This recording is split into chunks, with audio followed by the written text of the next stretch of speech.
messages are visible. All right.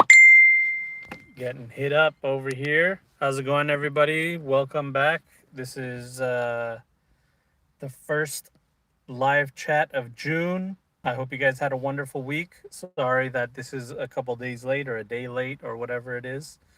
Hope you guys are having a wonderful day. Before we get started with this live chat, make sure you guys join that Discord community. Link will be in the description below. Follow me on social media at JonJonTheWise.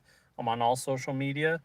Make sure you guys join that patreon.com/JonJonTheWise. That's the best way to support me, and I really, really appreciate all of you supporters out there. And make sure you guys subscribe to the podcast Tabletop Cyberpunk, where I talk about Cyberpunk some more. What's up, Bronx Smash? How you doing, buddy? Good to see you. Speaking of patrons, hello, everybody. Welcome back. It's good to see you all. I hope you guys had a wonderful week. We are starting a new month. Summer is just around the corner, and there's a lot of exciting Cyberpunk stuff happening. Combat Zone, I'm sure, is going to be imminent. The Pledge Manager will be released soon, so you can put in your address, shipping information, and what gangs you guys want for your game as well. Damn, John, I'm actually live with you. Hope you're doing okay. Doing great, Jay Robinson. Good to see you, man. Hope you're doing well, buddy. Yeah, no, everything's good, man. I'm doing great. I'm here at the job site. I'm just a little ways away from the job site. Yesterday was a little bit of a busy day. Today's a little bit more tranquilo. What's up, AB Coates? How you doing, buddy? So we're just hanging out, having a good time. I do need to comb my beard though. But basically, I've just been hanging out, doing a lot of Warhammer stuff. Good to see you too, Neko. I know my channel's been a little bit quiet lately. I've been uploading the same kind of content, really. So what happened was I had all that Patreon content for the building an epic campaign, and I kind of used that to give myself a break when I released it publicly. So even though I was releasing stuff, I wasn't really making any traditional videos, and it's kind of been like a month since I've done a traditional video. But if you're a part of the Patreon, then you are already able to access. By the way, I don't have my mount today, so it might be a little bit shaky cam. Ow. Ow. Oh, that's secret to the beard, dude. You gotta comb it every day. Yeah, so if you're part of the Patreon, then you guys have access to my latest video, which is about skills. I literally go down the list in the book, and I talk about skills and how I use them in my game, and I break them down. And it's a part one. I realize that it's going to take a really long time for me to get through all the skills, so that's just part one, and it'll be available tomorrow morning for everybody else. But if you want to access it now, join that Patreon, throw me $5 show your appreciation, and I appreciate that. I appreciate you all, and even if you're not a part of the Patreon, I still appreciate you. I really do. So yeah, so what's been going on with me, man? Nothing much. Last time we talked, I believe last time or the time before, I talked about how my buddy flaked on that Warhammer 40K game, and never rescheduled. And in fact, I haven't talked to him since then. He hasn't like contacted me or anything, and it's like that's a lesson for me that some people don't change, and that just leave it the way it is, and that's fine. But I did schedule a game with somebody else that happened to be, his name is Jonathan, which is also my name. And he bought a Bellacore Demon Prince model, which for you guys that don't know, he's a brand new model. The FLGS, he's $140. The FLGS by my house had 2 copies left. He's like, I have 2 to sell. That's it. So if you want it, it's you got to order it. So he ordered it. And then I walked in and I'm like, oh, did you sell the Bellacore? And he's like, yeah, that Jonathan guy just picked it up. And I'm like, oh, what about the other one? He's like, well, do you want it? And I was like, fuck yeah, I want it. So I picked it up too. And then that's kind of how we like connected. I was like, oh, hey, I got a Bellacore too. And he's like, yeah, me too. And I played Thousand Suns. And he's like, oh man, I want to learn about them. Tell me about them. And I was like, yeah, someday we'll figure it out. Fast forward, I took the initiative and messaged one person that I know from that gaming group because there's this is the thing about local gaming groups, right?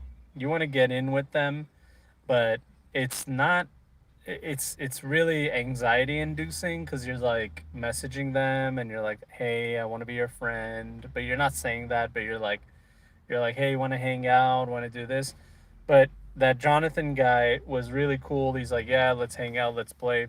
So we scheduled the game, and then he saw how well I paint. And this is not me bragging. This is just him saying that I'm a good painter. And I feel like I've gotten better, obviously. And I'm sure some people would say I'm a good painter, but I look at other painters and there's fucking leaps and bounds better than me. But anyway, I digress. He saw how I paint, and he's one of those guys that collects models but doesn't paint them and doesn't like painting, doesn't like doing any of that stuff. He just wants to play and collect. I'm the type of person that likes to play, likes to collect, likes to paint, but I hate assembling. I realized. So he's like, "Yeah, why don't you pay my army and I'll trade you." So he's like, paint these guys and I'll trade some other guys for you. And if you guys go to my Instagram or my Facebook, you'll see the models that I painted for him. And I feel like that's a good trade, dude. He's gonna give me like $300 worth of models for 2 or 3 days worth of painting that I did. I did put a lot of time into it and effort, but but dude, that shit's fun for me. Good to see you too, man. Oh, I already said hi to you. What's up, young bohemian? Was correct, dude. Them here's orc boys. So yeah, that was that. I made friends with him, and then he said you should connect with this other guy. I connected with this other guy, and that's how it works. Once you get in with one of the group, and I really like him because he's got a family, he's got a full time job, he's got kids. So when you got a family and a full time job and kids, you can relate more, obviously, and it's a lot more understanding on their part, on the other person's part, on whether your availabilities and scheduling, and you take those kinds of things more seriously. Orcs are Cockney culture appropriation. Shaking my head. Too bad. It is cultural appropriation, but they make it cool. But yeah, that's the situation. It was fun. Had a great time. I lost. He fucking whipped my ass so bad. I'm so bad at that game, dude. I'm bad at Warhammer. So we got to see how that goes. You play any Imperium armies, or are you Chaos all the way? I'm Chaos all the way, man. Demons, Thousand Suns, Black Legion. Those are the three that I'll be collecting, and I have no plans. There's not a single Imperial army that I think I would ever play. There's some that I think are cool, but I just don't like their dogmatic worshipping of a corpse on a throne. I don't like anything about. I like the stories. I listen to the Black Library audiobooks, and I read the books, and I love the lore, but I have no interest in playing any Imperial armies or Orcs or Eldar.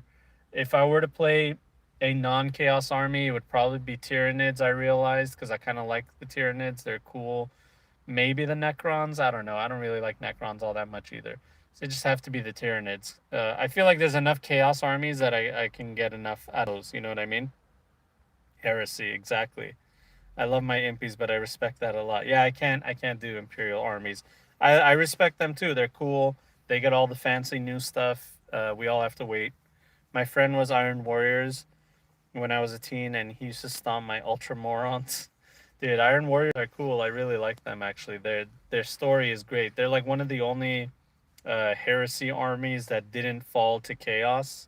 Like they don't have a demon primarch, and they just use chaos for their own gain, but they're not enslaved to chaos the way the Emperor's Children and World Eaters and Thousand Suns even are.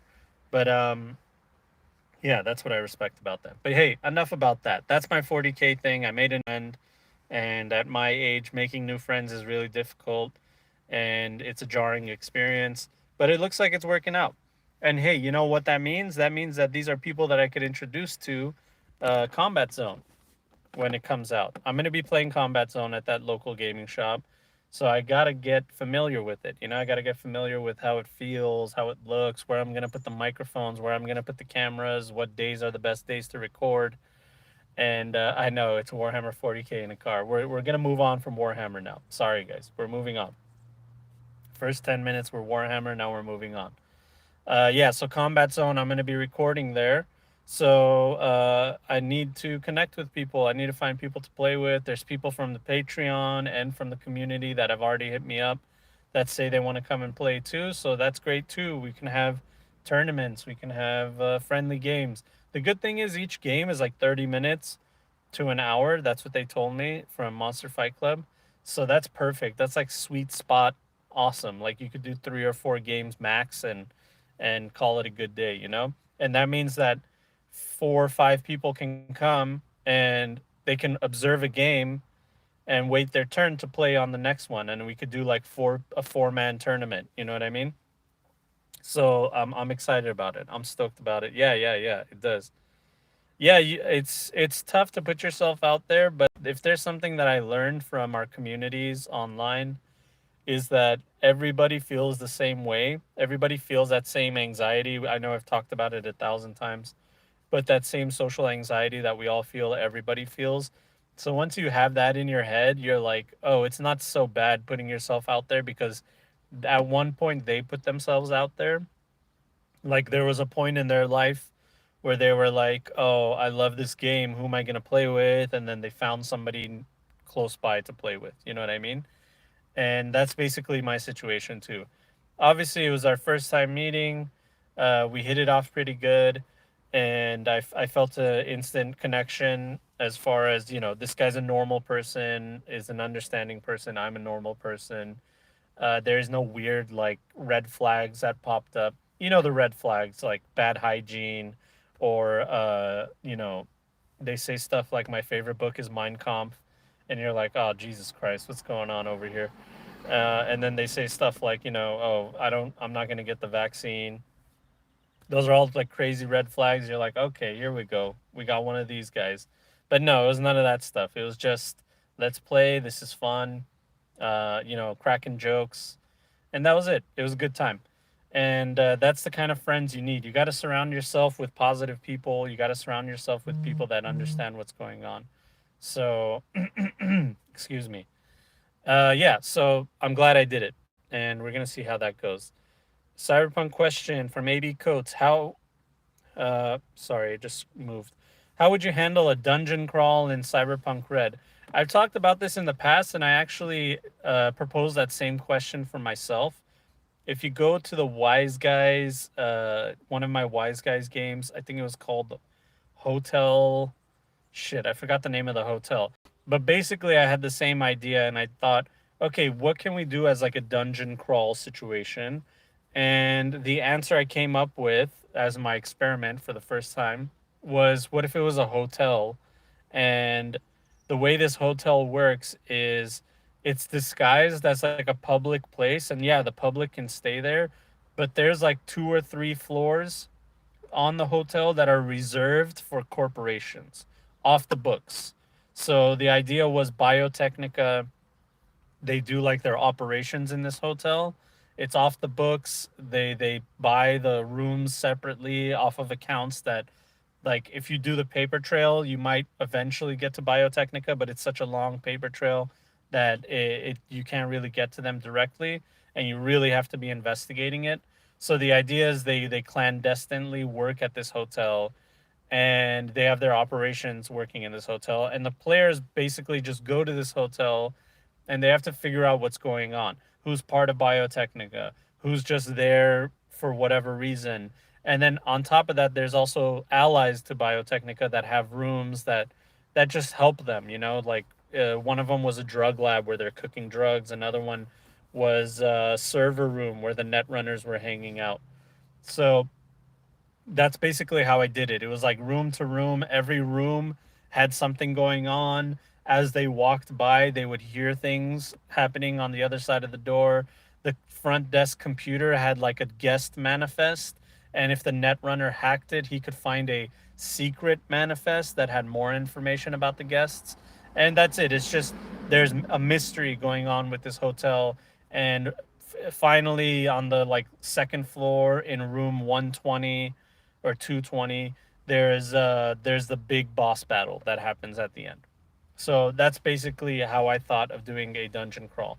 You could also do like some kind of arcology where it's like an underground community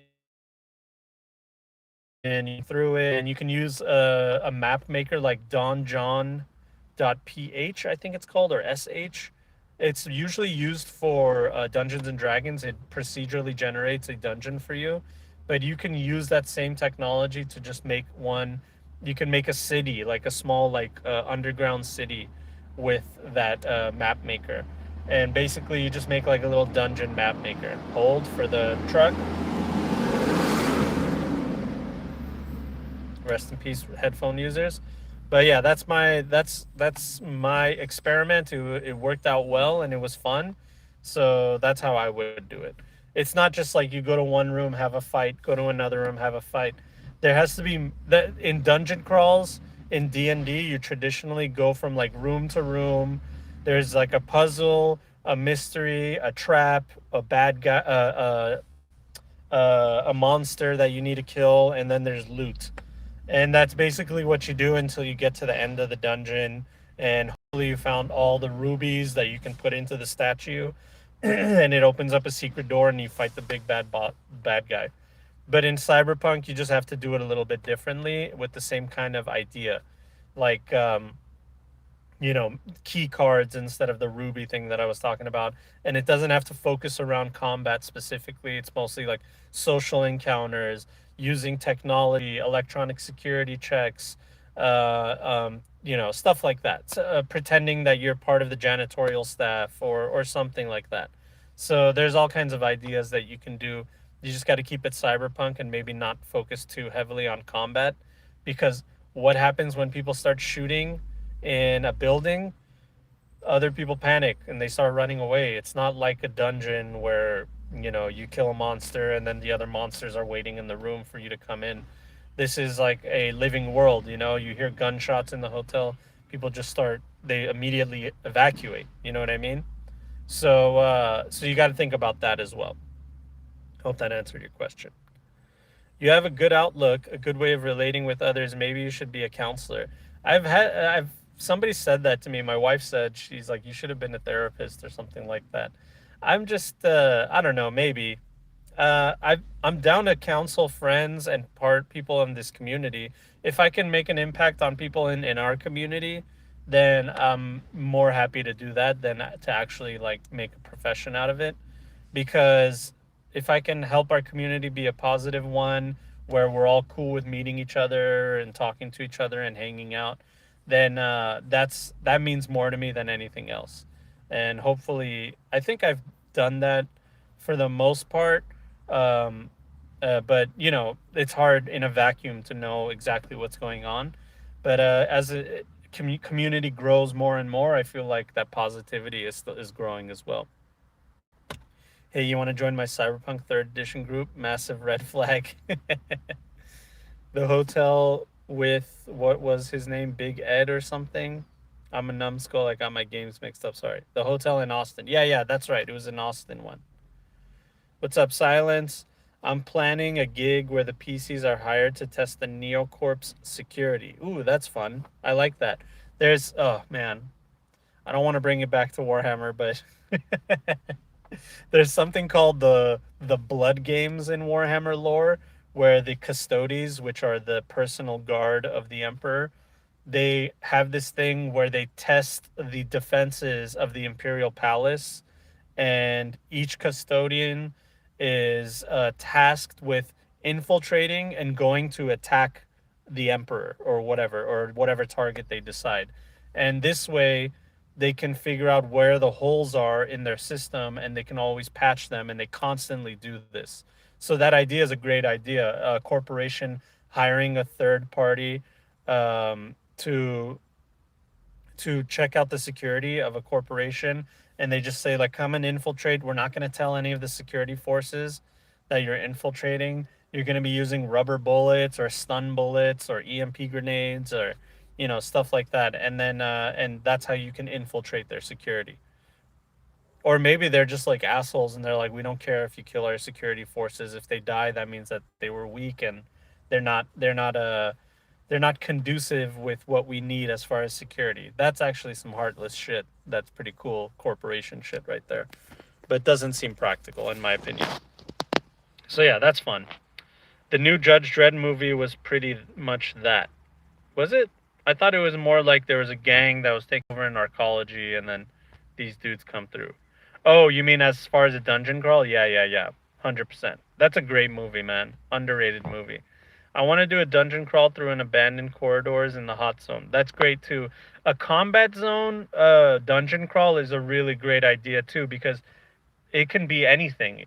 There can be anything going on, and you can literally make anything happen in a combat zone. So I like that idea, and you can focus heavily on combat because it's a fucking combat zone. So if there's gunshots and violence going on, nobody bats an eye. So having your players go from place to place, getting into gunfights, blowing up buildings, and uncovering secrets in the combat zone is actually a pretty cool idea. Ennio Navarro, John, marry me. Sorry, you missed the boat. I'm already married. Dungeon crawls through the projects always worked for me. Yep, I like that too. Yeah, in my setting, there's a big exclusion zone where a nuke went off and runners get paid to retrieve tech/info from the irradiated ruins. Yeah, I like that too. That's good. The idea of a combat zone where like you can do it like city blocks. City block is something else is going on. I also liked. I'm experimenting with this thing in my homebrew setting where certain cities are completely combat zones because we're used to the idea that it's like, excuse me, like for example, Night City. It's supposed to be like combat zone, uh, urban living that's like kind of protected a little bit from the combat zones, but still a shitty neighborhood. Then another layer of combat zones, and then the center city, which is what we're used to. What Night City is. That's where like Night City is. Um, we're all used to that kind of thing going on, but what if the entire city was a combat zone? There wasn't a single place that was safe. There's no police. There's anarchy. There's no government. There's no schools. It's just complete anarchy going on in the combat zone. I like that idea because that means that the people that control that combat zone, they control territories. There's gangs that literally live there, and they're like they'll leave their combat zone to scavenge cities and to commit crimes, and then they'll run back to their combat zone and be safe from persecution. And the idea is like maybe they start a business. One thing I'm working on for my Patreon game is there's a combat. There's something I don't want to give too much away in case my players are watching, but there's something going on in a combat zone, and it's there's entertainment and nightlife and illegal things that you wouldn't see in other cities. So like like let's say this isn't 100% what's going on in my game, but like let's say like there's slave trade and slave auctions, and those slaves are like gladiators. You take them to other combat zones where they do like fight club fights, and they have like explosive collars on, and that's what goes on in those combat zones. You can't do that in the city. The police would shut it down immediately, or even corporate security would shut that down. Corporations would. But in the combat zone where there's no police and it's complete anarchy, there's no rules. It's straight Mad Max world with technology and stuff like that. So you can do cool things like that, like what I mentioned. Um, AB codes. I mean, places like that exist in the real world. Yeah, they do. 100%. 100%. There's places where the police don't go. There, even in the United States, there's cities where the police just don't go. They don't go, and that's what a combat zone really is. A combat zone is a place where you can commit crimes without any punishment or any consequences because the government infrastructure has given up on that area. Some of those neighborhoods, I think they call them red line neighborhoods. You'll just I don't know if you guys live near bad neighborhoods, but you'll go through these neighborhoods and you'll see the streets are all broken up, sidewalks are broken, traffic lights don't work, and you're just like, dude, this place is a fucking dump. And it's because the city has decided they're just not going to deal with it. They whatever funding they get, they're going to spend it on the nice areas, and they're not going to give a shit about those urban poor neighborhoods where they need more help. One of them that I saw on TikTok, some guy was talking about there wasn't enough drainage in a city, so that, like, for the water, so when it rains it pools in areas and it breaks up the concrete and it breaks up the roads, and then the trees are not trimmed so the roots just go through the roads, and that's why you got these destroyed, yucky, filthy roads that pop your tire and you're late to work and you get fired from your job because the city decided that they don't want to help with the infrastructure. So yeah, those places, they exist, unfortunately, and it is what it is. But sometimes Cyberpunk is a little too real, huh? It's a little bit too close to home, unfortunately. But I think that's what may also makes it a really fun experience to play the game, because it's something that we can all relate to, and there are ideas that we can explore. Let me take a sip.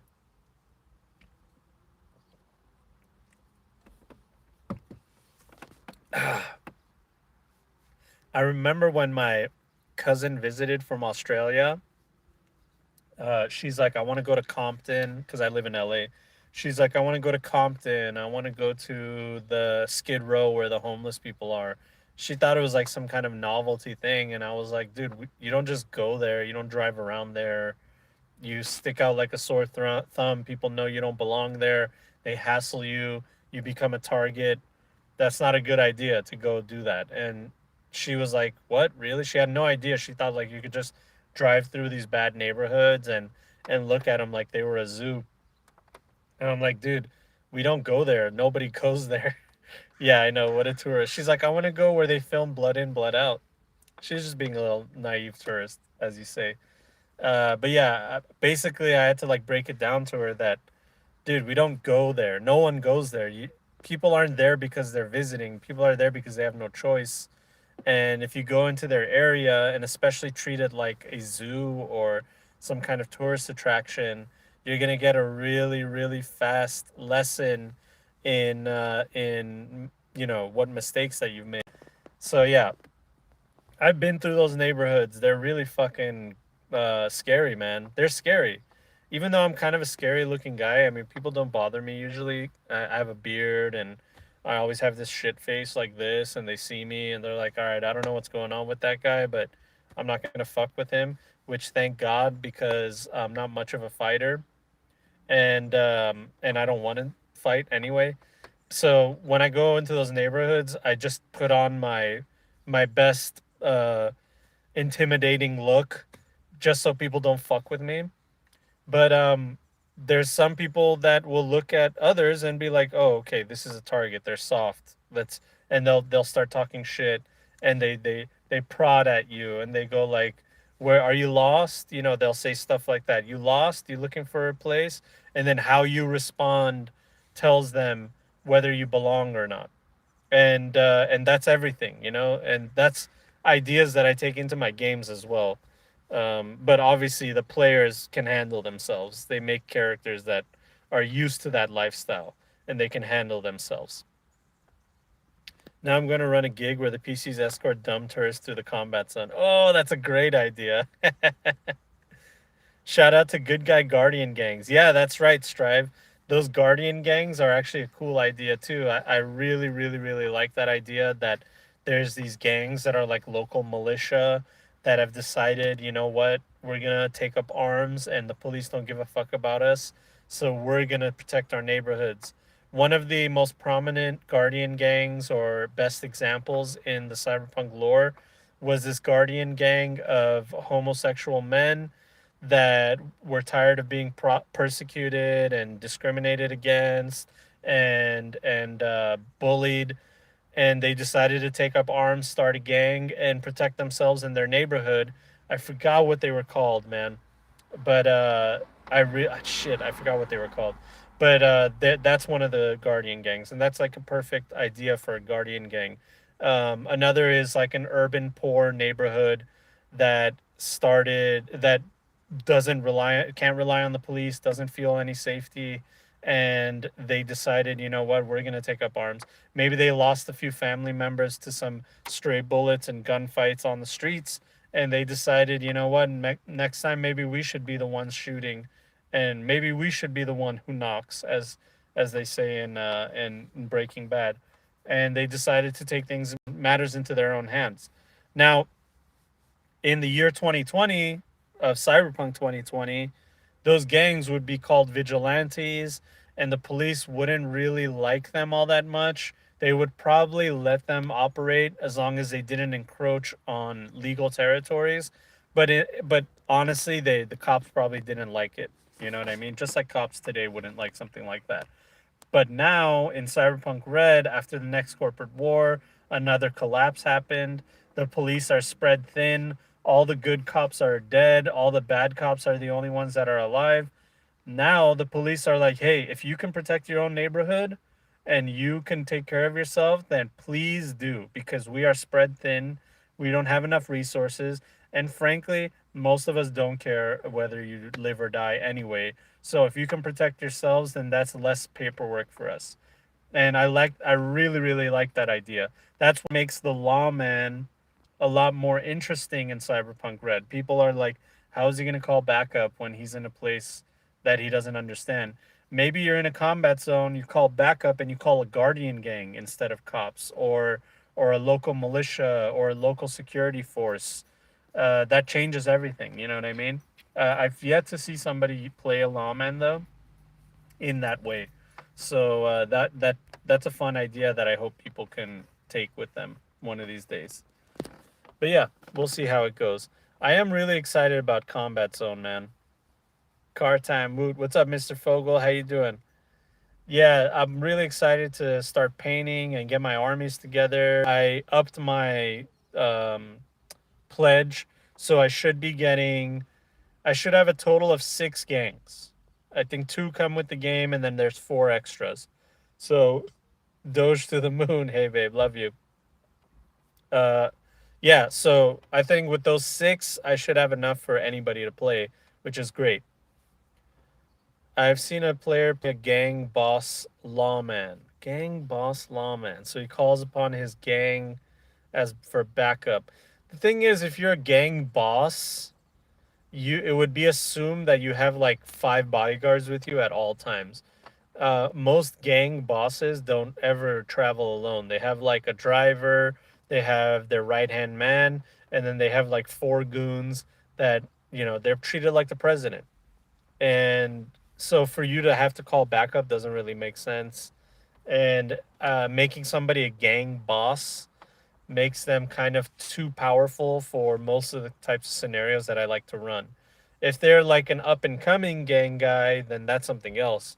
They can, it's like working for a corporation. You're up and coming, you're trying to do things for your corporation, you're trying to do things for your gang. It's always the thing of like trying to strive for a better life. The gang boss has already made it. The only thing that he should be worried about is assassination attempts and betrayal within his community or within his organization. But other than that, there isn't really much that they should be afraid of.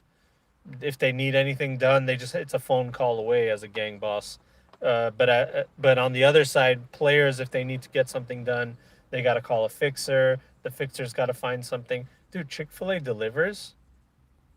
What? Did you guys know Chick-fil-A delivers? Since when? What the hell? I'm looking at a guy. He has a Chick-fil-A thing on his car.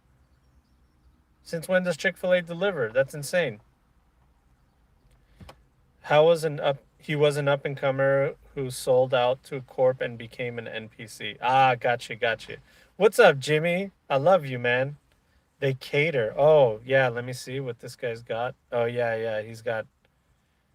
it looks like he's got a big bag of stuff. I don't know. It doesn't look like he's catering. They don't deliver on Sundays. I don't have those here in Oregon, man. I feel bad for you. No, that's not a cater, dude. He's got a small bag. Dude, this is regular delivery. Say what? Hold on, let me show you. Let me see. Can I zoom? It's over there. Does it zoom? Oh, yeah. See, that's a Chick-fil-A car, dude. And when he comes back, maybe we'll see. So yeah, sorry, we digressed. Look, he doesn't have a bag. Hold on. Let's see if we can. Yeah, he just had like a small bag. That's it. I hope he doesn't think I'm some creep recording him. Yeah, he had a small bag, dude. Maybe they insource their DoorDash drivers. I don't know, man. There's a Chick-fil-A thing on the top there, like Domino's Pizza or something. Anyway, the stakeout. I know it's so creepy recording people. I don't get people that do that in general. He's driving by right now. I'm trying to take a peek inside. There he goes, busting a bitch. Yeah, it says Chick-fil-A delivery on the thing. Dude, that's a game changer. Oh, congratulations, Jimmy, on the PS5, man. What did you have to do? Sell an unborn child or make a pact with the devil? I heard they're really hard to find, the PS5s. Anyway, um what was I gonna say? I don't know. I got distracted from now I want Chick-fil-A for lunch. But yeah, that's it. Up and coming. Yeah, you got to make sure that they are. So, anything else for you guys? By the way, I feel like I've reached a point in the Cyberpunk Red zeitgeist that I'm not sure what kind of content people want to see. Maybe more of the same. I'm really not sure. My friend Kate beat up a child and stole it from me. That's my official story. Okay, cool.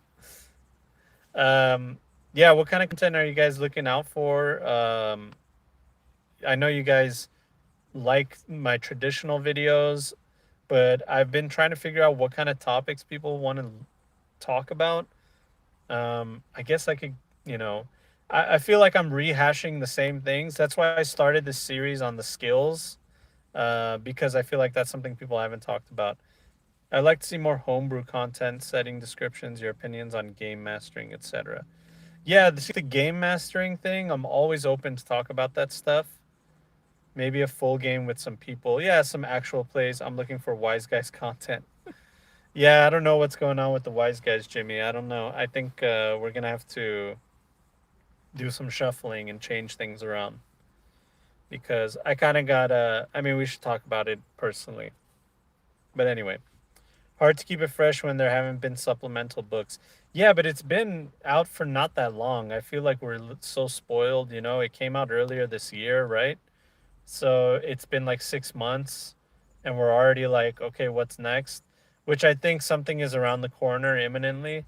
So we will get something, but I feel like there's so much still to talk about, but I don't know what to talk about. Walmart wants $1,095 for a PS5. Jesus Christ. Character or gig ideas. That's cool too. I guess I could do ideas on like what kind of characters you can make. You can go over the core rulebook forever. That's true, 100%. Yeah. There's a lot of content in the core rulebook. It's a thick boy, so there should be enough stuff that we can talk about. But it does feel like everything's been said. I have that show with James Hutt where we can answer questions from the community. So if there's any like real big questions, people can get them answered. You know what? Maybe it is time for me to start converting some of the 2020 books to red and see how that works.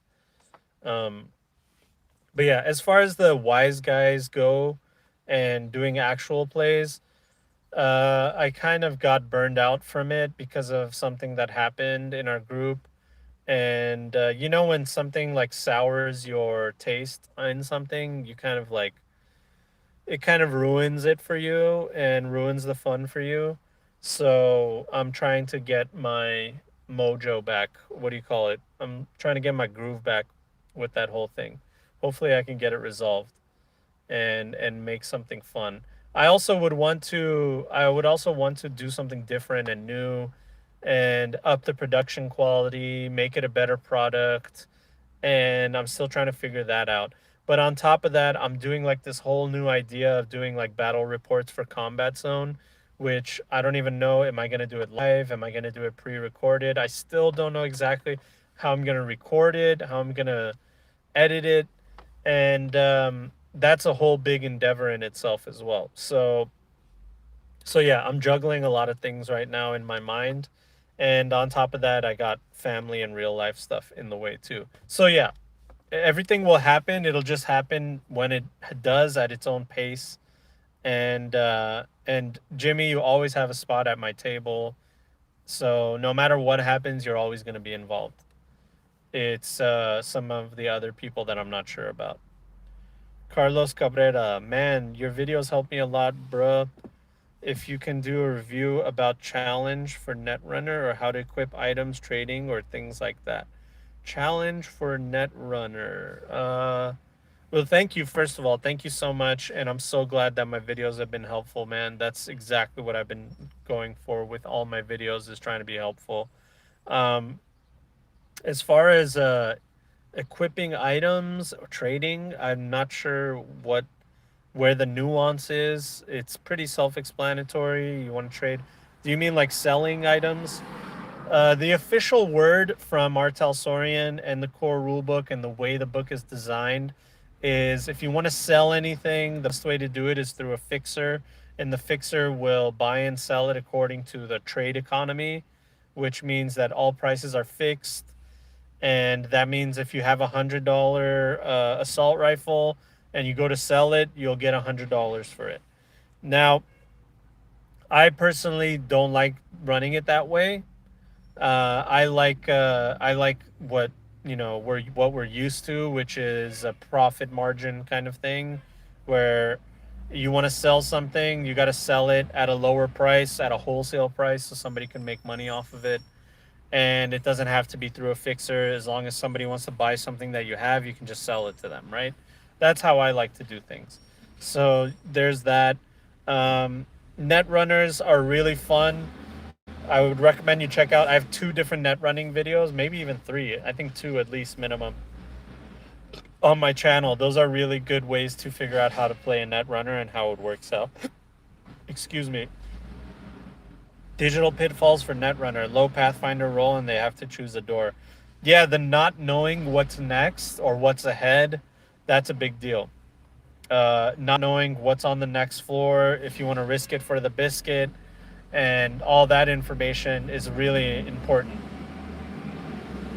I'll let this guy pass. So, the idea that you go into like a net architecture and you want to like move. The one thing I don't like about net architectures is they're designed to tell the players what the difficulty value is.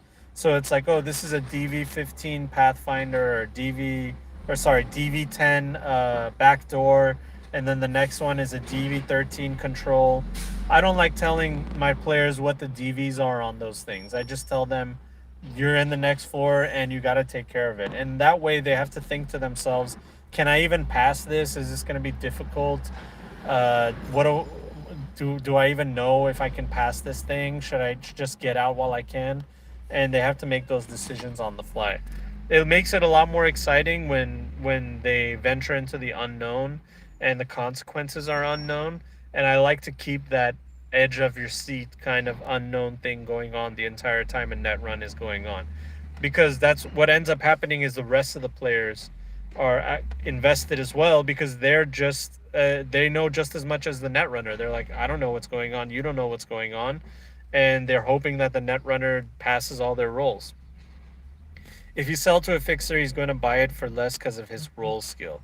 Yeah, exactly, he's going to sell it for less because of his operator skill, right? That's what's going to happen.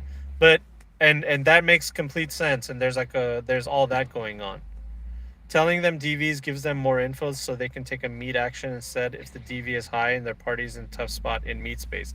Yeah, they get more information. Maybe if they had a good Pathfinder roll, I would tell them the DV number, but why give them more information?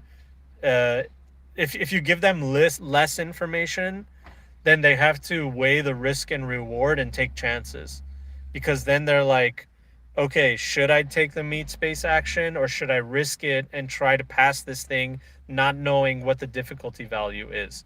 And maybe they roll a DV12 and then realize that they failed. And then they go, see you later, young bohemian. Good to see you, man. Have a good one. Maybe they failed and then they realize, dude, if it's more than a DV12, then I'm not gonna do it. All right, so forget it. Next round, I'm jacking out, and then next round I'll do something else. But if they pass it on a DV9, then they're like, okay, that was worth taking the risk. So that's the only thing. I mean, I think that what you said is correct, Tricky. Which, by the way, hello. It gives them more info, which is exactly what I don't want to do. I don't want to give them more info. I want to give them less info so they can decide whether they want to take a risk or not. Because risks are what's fun. That's the fun part of playing the game. Let's see here. Some things are happening. I'm getting messages. I just want to make sure. Okay. Now, I was just checking my messages to see if there's anything important. But yeah, that's pretty much it. Lately, I've been giving DVs here and there. I usually my thing is on skill checks. I don't give anybody any DVs, but when you're in a tense situation, sometimes telling someone the DV is more suspenseful because they're like, you're like, it's a, you can do it, but it's a DV19, and then they're like, oh shit, should we try it? How much luck points do I have? Okay, fuck it, let's do it. I'll throw all my luck into this. Let's see what's going on. So so that's fun.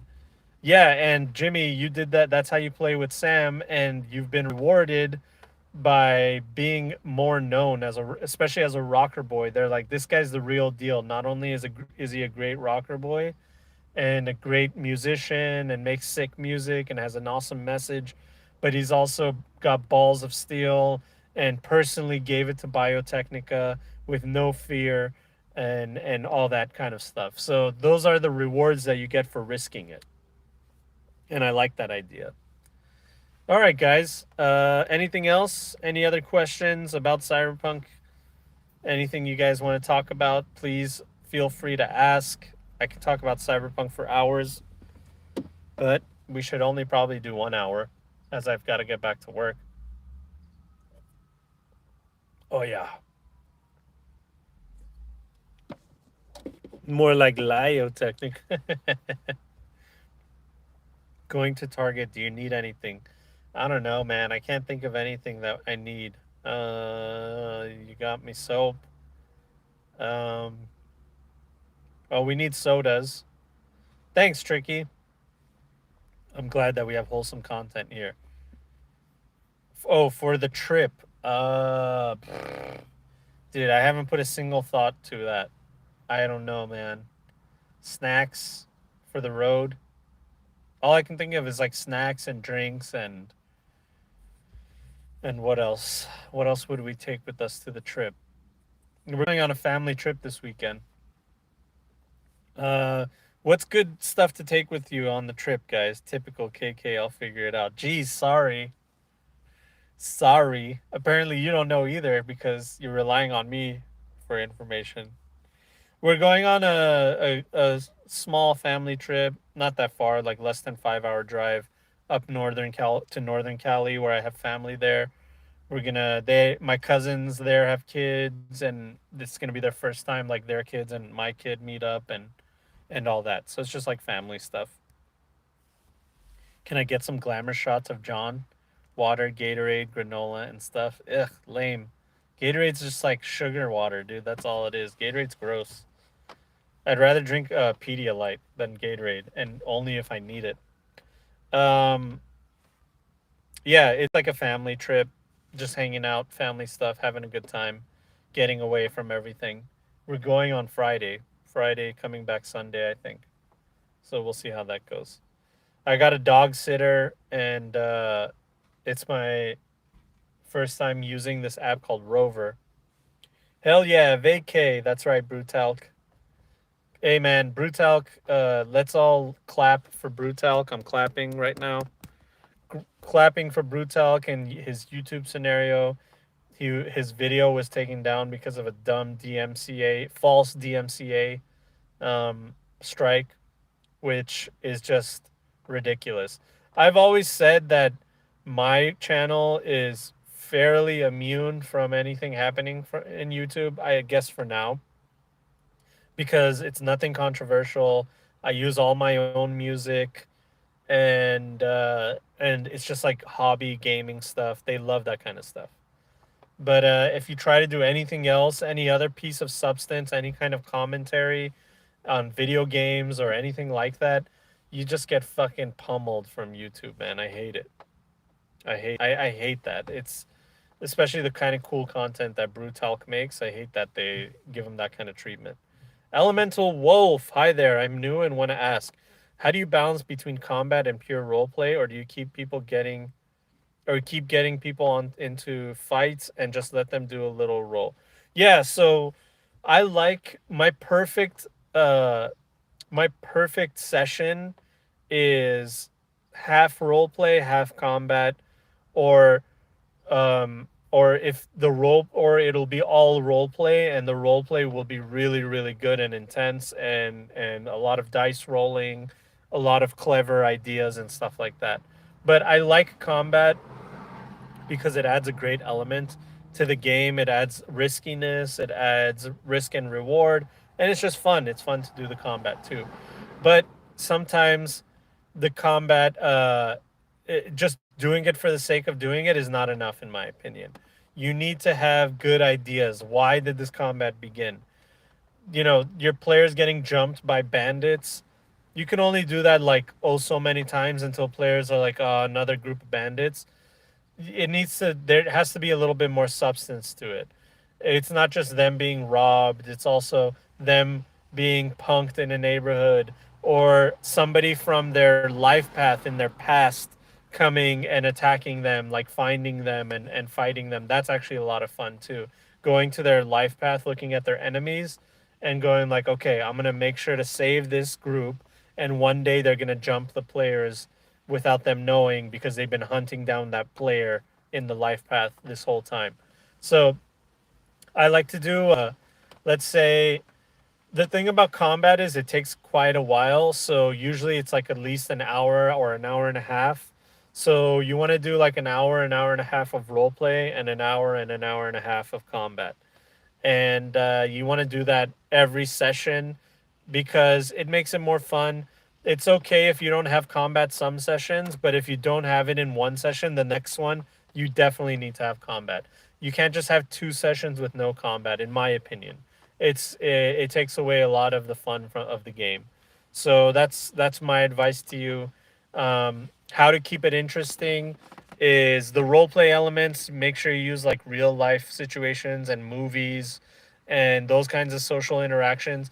Like bringing it back to Warhammer, some of the best Warhammer books, the some of the best parts of the Warhammer books are the interactions of dialogue between characters, and not just like the combat. The combat stuff is kind of boring actually. I kind of breeze through it, and I'm like, yeah, I get it. He shoots him with his gun, he hits him with his sword, he blah blah blah. I know, but I want to know what happens when he interacts with this person or that person, or what kind of like cool lines do they say to each other, you know? So take those kinds of ideas in your role playing element, because combat's pretty straightforward. It's you kill me or I kill you. And don't be afraid to have the enemies run away when they realize that they're outnumbered and outmatched. If it's a 5-on-5, there's no reason to run away. But once it's a 3-on-5, because two of your guys have died and another guy is injured, you're like, okay, we're three, that we're actually two and a half because that guy's injured. We should probably get the fuck out of here. So they run away. And with that, you can kind of shorten combat and make it a little more realistic as well. So that's my advice to you. And welcome to the game.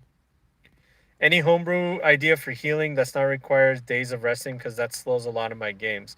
Yeah, Manuel Portillo, or Portillo.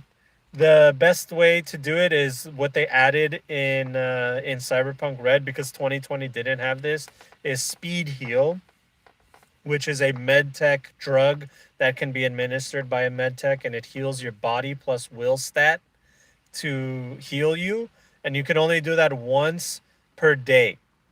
So basically that's it. I think that's a great balanced way, because in 2020 it was really oppressive, It was like you there is no healing. You got to go to a hospital. You got to sit in a hospital bed, get stitches, get the bullets out, or you're gonna die.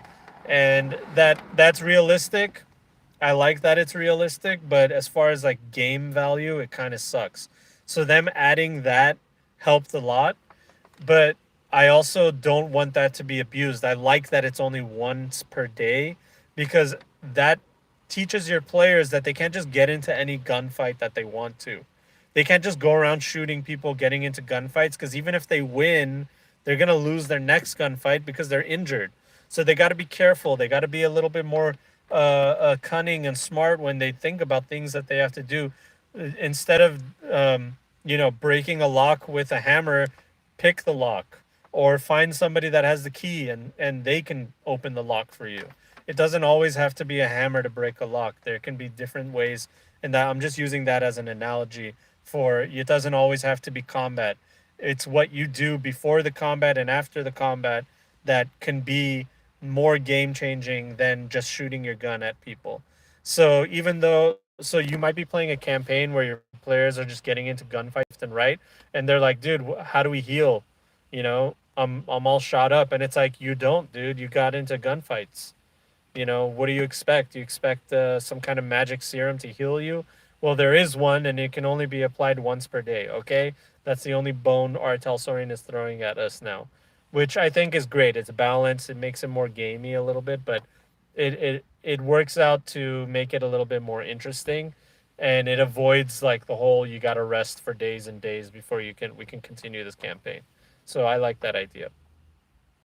I'm trying to run the final climactic chapter of my campaign next session. Any advice for concluding campaigns? Man, that's a big one, Brutalk. Because I've fucked up campaign conclusions as well, where it was lackluster, and it was like, "Yep, you did it. All right, that's it. I'll see you guys in a couple weeks." So while I try to figure out what's going on for our next campaign arc, which didn't feel good, it didn't feel right. So what I recommend is make sure it's big. Everything is big. Every idea of the climactic situation is big. It's chaos, explosions, police, corporations, the ground erupts, and like bah, boom, bam, slam, boom, that's what the climactic situation should be. It should be the most ridiculous Michael Bay movie that you've ever seen.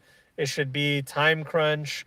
It should be the meteor is about to crash into Earth and it's imminently crashing into Earth. Will the astronauts blow up the meteorite before it crashes into Dallas and takes out the entire United States, or whatever the plot for Armageddon was?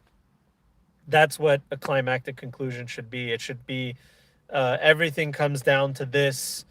Everybody's there. All the bad guys, all the good guys. A bunch of bad guys die. A bunch of good guys die.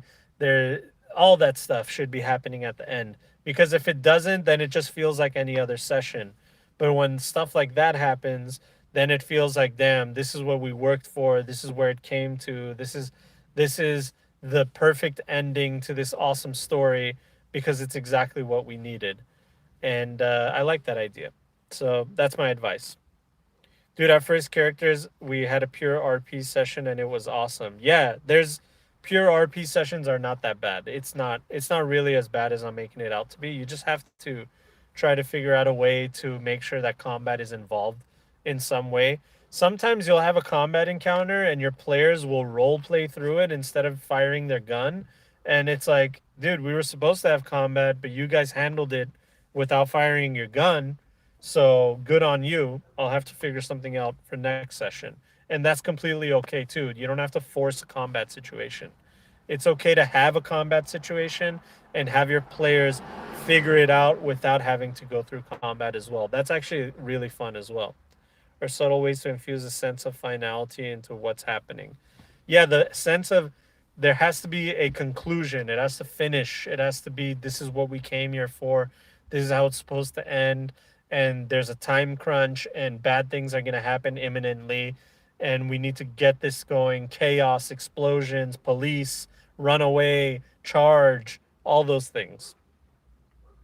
Personal tip from Mr. Fogel: ask your players what they enjoy most. Mine prefer RP over combat, so I give them suspense. but sometimes no combat is required to scare them. Yeah, exactly, Mr. Fogel. Communication with your players, finding out what they like, what they don't like, the dynamic of your group is very important as well. I agree. All right, Tricky, good to see you if you're still here. Take care. Thank you. No problem, Elemental Wolf. What's up, JD? I was thinking of a water spout tornado in the bay. I'm a fan of the apocalyptic ground opening up level shit. Thank you. Yeah, you can have the water spout tornado in the bay, triggered by like a Biotechnica weather controlling device or something that went wrong, and now they're using it against the players as a weapon, or they're using it against the city as a weapon. That's fun. I like that idea. May fight tooth and nail for the ending as well. Yeah, exactly. Also, give your characters an extremely personal choice that challenges their core personality. Yeah, that's good. I did that with Jimmy. He had to decide whether he was going to kill his brother, who ordered the hit on his wife, and he didn't end up killing his brother. His brother got arrested, I think, is what happened. Right? That was a crazy situation. And players probably love being told that they outfoxed the would-be combat scenario directly after the session. Feels like an extra victory. 100%. 100%. If you're like, dude, I had this whole combat session planned for you to do all these amazing things, and the players like, with one line of dialogue, figured out how to change the whole dynamic and win, then you definitely got to let them know about that and let them know that they thought out of the box and their creativity saved them in that scenario. If Patrick would have killed his brother, he would have also killed himself as well. Ooh, damn. That's heavy, dude. So I'm glad that he didn't do that. All right, my dudes, it's been 1 hour. We've talked. We've done some Cyberpunk in a car. I just want to thank all of you for your support and love. I really, really appreciate all of you. I appreciate this community. Thank you to all my patrons. And stay tuned. Tomorrow morning, I'll have a new video out. And yeah, make sure you guys join that Patreon if you want to show some love and some support. And I really, really appreciate you guys. Thank you, Mr. Fogel. I'm glad. Brutal, Bronx, thank you guys. Jimmy, everybody in chat. JD, I appreciate you guys. Thank you so much. Have a wonderful week. We'll see you guys next week for some more Cyberpunk in a car. Take care and happy gaming. Bye. Love you guys. Love you too, Jimmy. Bye.